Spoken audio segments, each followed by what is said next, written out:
My dogs are sleeping.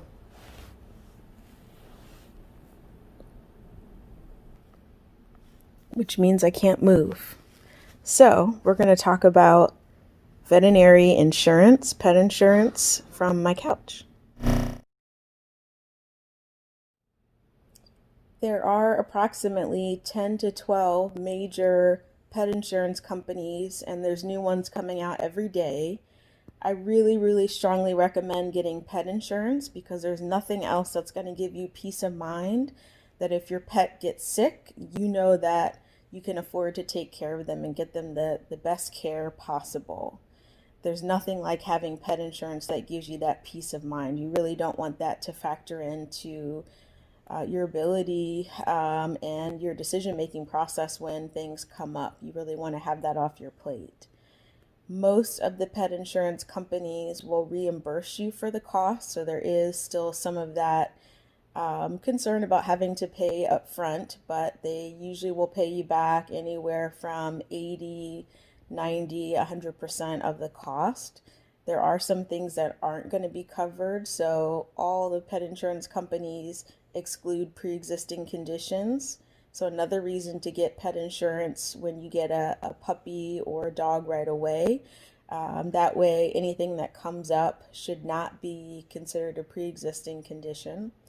Some pet insurance companies won't cover any sort of hereditary or congenital conditions, not all of them. So there's a lot that will. So, for instance, there's certain pet breeds that we associate with different diseases, and there are some pet insurance companies that won't cover those things. So you want to make sure that you know about the breed that you're getting, even if it is a mixed breed dog. Sometimes knowing what DNA, what breeds make that pet up can be really helpful so you know that you're going to get the coverage that you need.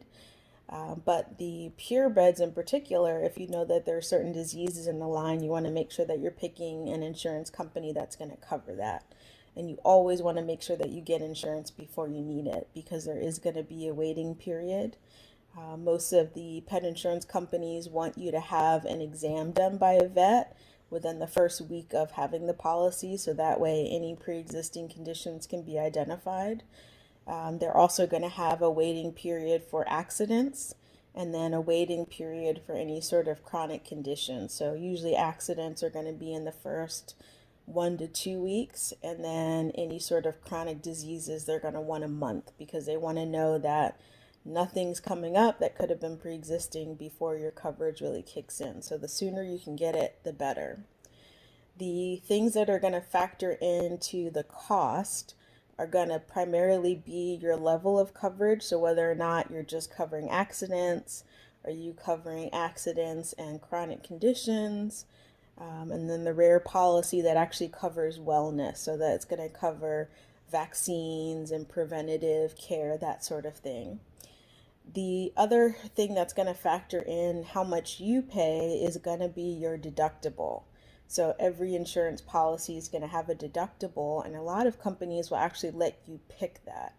So rather than giving you, a couple of plans to choose from, you can actually mix and match your level of coverage with the amount, the deductible that you're going to pay. Sometimes the deductible is per incident, so per disease. So if your pet, like my dog, has arthritis of his hips because he had hip dysplasia. He also has inflammatory bowel disease. He has allergies. So each of those things for one of my dogs is a separate deductible. Now, for my other dog, it was actually an offer that there was one deductible for everything. So I just have to meet a certain amount before they'll cover anything. But all of the conditions go into the pot.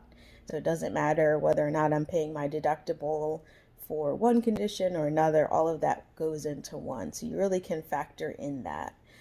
The other thing that will sometimes factor into the cost, or usually factors into the cost, is going to be how much you want the insurance coverage to be. So, for instance, you can have a maximum amount that they'll pay per condition or total.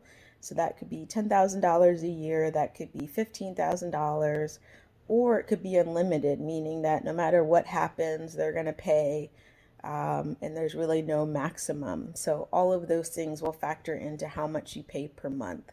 Where you live will factor into how much you pay. So when I lived in Ohio, it was much cheaper than now I'm out in California, so that the price is going to be different. And then again, the age of the pet, and then whether or not they're a purebred sometimes factors in for certain insurance companies, or whether they're mixed breed dogs. So any of those things can factor in. So again, there's really an insurance policy out there for everyone. And the secret that vets really want you to know is the best pet insurance you can have is the insurance that you have when you need it.